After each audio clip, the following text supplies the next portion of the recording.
اور اللہ کا وعدہ سچا ہے، اللہ کا وعدہ حق ہے، میں اس کی نعمت بڑھا دیتا ہوں، اور میں نے دیکھا ہے اللہ نے اس کی نعمتوں کو بڑھا دیا ہے۔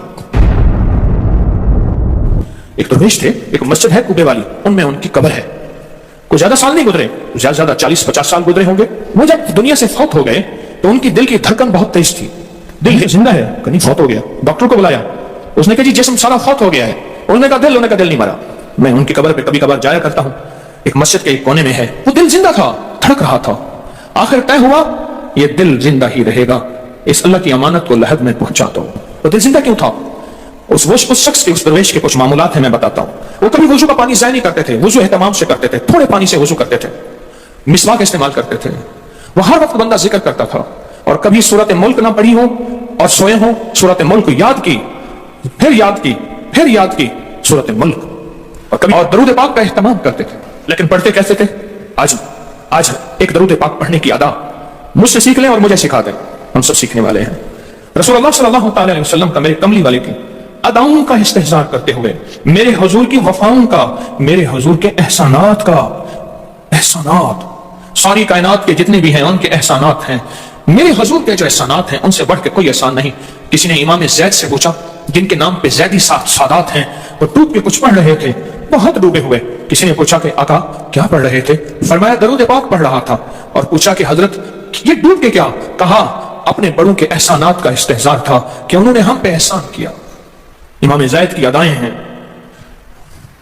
استحضار ہو ساری کائنات کے احسانات، لیکن جو احسان میرے کملی والے کا ہے وہ کسی کا ہو نہیں سکتا، جو احسان میرے آقا کا ہے وہ کسی کا ہو نہیں سکتا۔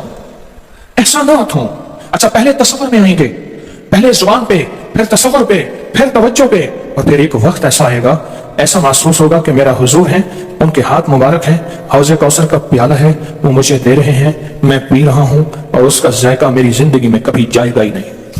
ایسا ہوتا ہے جن کے ساتھ یہ بیتی ہے بات، ایسا ہوتا ہے، اور 100% ہوتا ہے، اور 100% ہوتا ہے، ایسا ہوتا ہے۔ مشق کرتے کرتے آپ اس مقام تک پہنچ جائیں گے، مشق کرتے کرتے اس مقام تک پہنچ جائیں گے، خود محسوس ہوگا اور جاگتی آنکھوں سے محسوس ہوگا۔ اور مشق کرنی ہے حضور کے احسانات کو سامنے رکھ کے، ایک تصویر درود پاک پڑھ لیا کریں زندگی میں، روز ایک، چاہے زندگی یعنی دن میں کسی وقت بھی، صبح شام پڑھ لیں بہتر ہے، ورنہ ایک تصویر ایسی جس میں حضور کے احسانات ہوں کہ یا رسول اللہ آپ کی برکت سے آج میری پیشانی سجدوں میں ہے، یا رسول اللہ آپ کی برکت سے آج میں آپ سے مانگنے والا، آپ کے رب سے مانگنے والا ہوں، اور اس کے غیر سے مانگنے والا نہیں ہوں، یا رسول اللہ آپ کی برکت سے میں قرآن کا حامل ہوں، سجدوں کا حامل ہوں، نماز کا حامل ہوں، اور آپ کی برکت سے یہ ملا مجھے نیکیاں، یہ عبادتیں، یہ سعادتیں، یہ راحتیں، یہ رحمتیں، یہ برکتیں، یہ خیریں ملی، یا رسول اللہ آپ کی برکت سے۔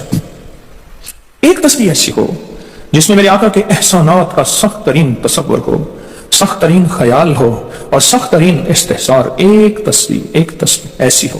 اچھا پہلے یہ تصور میں بات آئے گی، پھر تصور بڑھتا چلا جائے گا، پھر یہ تصور ترقی کی راہیں اختیار کرے گا، پھر یہ ترقی اور آگے بڑھے گی، بڑھتے بڑھتے ایک وقت ایسا آئے گا کہ احساس ہوگا کہ حضور سامنے تشریف فرما ہے اور میں آقا کے قدموں میں بیٹھا ہوں۔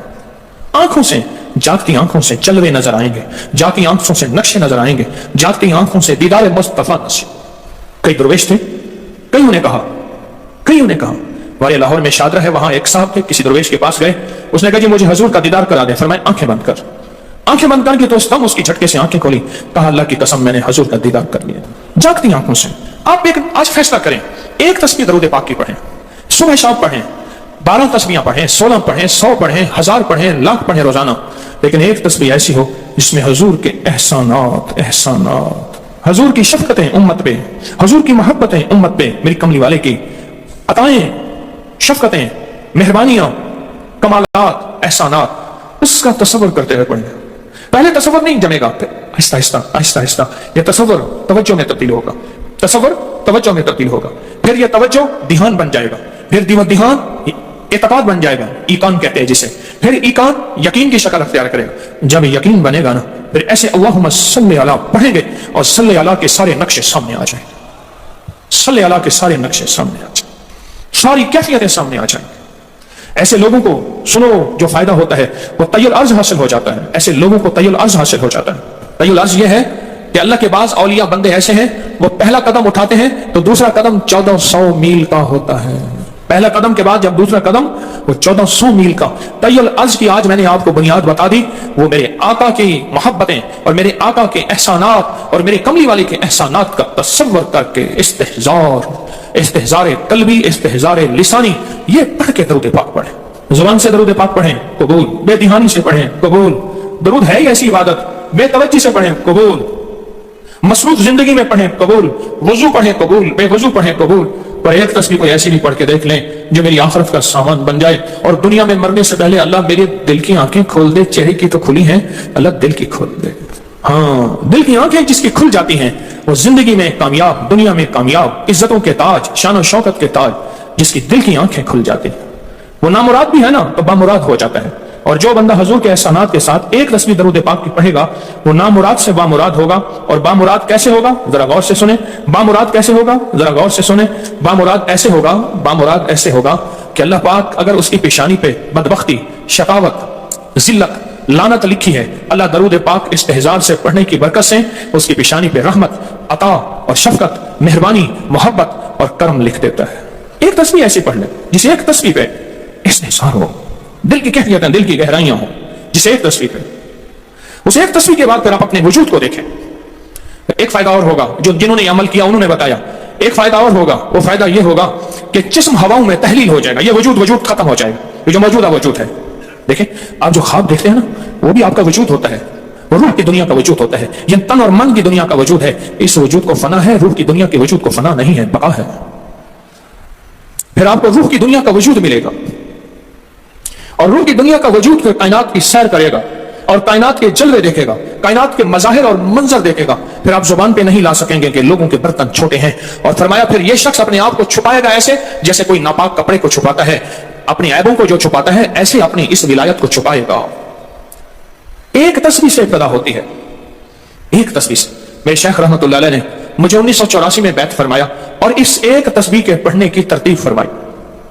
اللہ کرے مجھے بھی مل جائے، مشق کریں، محنت کریں، ایک تسبیح ایسی مل جائے درود پاک کی جو میرے وجود کے اندر کے سارے نظام کو دھو دے، میرے من کو، میرے تن کو دھو دے، میرے جسموں کو دھو دے، میری آنکھوں کو، میرے کانوں کو دھو دے، میرے ہاتھ پاؤں کو دھو دے، میری ناپاک تنہائیوں کو دھو دے، اور ایسا دھو دے کہ جب اللہ کے حضور حاضر ہوں جیسے میرا کفن سفید ہو ایسے میرا دل بھی سفید ہو، سیاہ نہ ہو۔ یہ ایک تسبیح میری زندگی میں، ایک تسبیح ایسی ہو، میرے حضور کا احسان کر، آپ کے احسانات، اللهم صل على محمد وآل محمد، اللهم صل على محمد كما تحب وترضى له، اللهم صل على محمد بعدد كل داء ودواء وبارك وسلم۔ کوئی بھی درود، مسنون درود ہے، اسے پڑھیں، ایک تسبیح پڑھیں، پر پڑھیں ایسے۔ اور میں یہ نہیں کہتا کہ صرف ایک ہی پڑھیں، یہ میں ابتدا بتا رہا ہوں، یہ ابتدا بتا رہا ہوں۔ اگر اس ابتدا میں ایک تسبیح ایسی پڑھنی شروع کر دیں، زندگی کمال، حیرت انگیز کمال۔ ٹینشن کا علاج آخری درجے کا، ذہنی دباؤ تناؤ کا علاج، ہائی بلڈ پریشر کا علاج، لا علاج بیماریوں کا علاج، الجھی ہوئی زندگی کا علاج، ناممکن مسائل کا علاج اور پریشانیوں کا علاج، دکھوں کا علاج، مسئلوں اور مشکلوں کا علاج، ایک تسبیح دھیان سے پڑھی ہوئی۔ پھر ایک تسبیح کریں گے کیا؟ یہ فرشتوں کو ہدیہ کریں کہ میرے آقا کی بارگاہ میں پہنچائیں، نیک زمزم کی روحیں ان کو ہدیہ کریں، میرے آقا کی بارگاہ میں پہنچائیں، اور اللہ کے نیک ولیوں کو، صالحین کو ہدیہ کریں اور نیک جنات کو ہدیہ کریں۔ ہاں، یہ ایک تسبیح ہدیہ کریں۔ فرمایا کتابوں میں ہے جتنی بھی نیک روحیں ہیں اس دنیا میں، کائنات میں جہاں بھی وہ بندہ فوت ہوتا ہے، ہر نیک روح، جنتی روح زمزم کے کنویں میں اس کا قیام ہے، اس کا مسکن، اس کا قیام زمزم کے کنویں میں ہے۔ اور جتنی بھی بدکار روحیں ہیں وہ دنیا میں جہاں بھی مرے ان کا قیام برہوت ایک کنواں ہے جو یمن میں ہے، اس کنویں میں ان کا قیام ہے۔ حضرت شیخ الحدیث نے اپنی کتاب میں لکھا رحمت اللہ علیہ نے، فرمایا کہ ایک شخص تھا امانتیں رکھتا تھا، لوگ امانتیں اس کے پاس رکھتے تھے۔ ایک شخص امانت رکھ کے اس کے پاس سفر میں گیا، عرصے کے بعد آیا تو وہ فوت ہو گیا تھا۔ بیٹا امانت دینے سے انکاری تھا، پریشان ہوا، مکہ کے درویشوں کے پاس گیا کہ کیا کروں؟